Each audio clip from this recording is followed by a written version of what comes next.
Okay, so we've had quite a few questions on how to just distress the t-shirts. So I start by taking a little snip out of the collar, and then I run my scissors all the way through, all the way around, and it kind of helps if you don't have the very best of scissors, because just tugging at it gives it a little extra distress.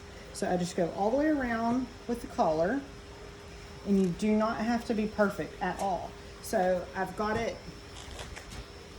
all cut all the way around, see there? And then you just kind of give it a good tug.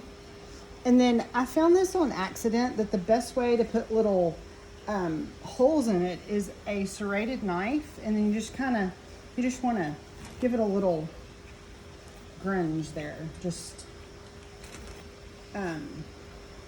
run your knife along there. You might see how it grabs it and it really grunges it up. So that, and I do that on both of the sleeves. I'm gonna just stick the scissors in there and go all the way around. And then on the front, just to give it a couple of little nicks, I'm going to just do it a little tiny bit.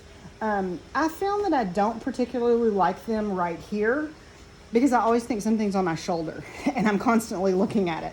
So I'm not gonna put them up on my shoulder. I'm gonna put them just a little more in, and just that little bit gives it, I think, just the absolute perfect worn pattern. And of course, this is on our home tour shirt for all you guys that spent your concert season on your home tour. So this is your souvenir shirt, and we need to just kind of grunge it up a little bit, and I feel like this knife is just the best thing to do it with.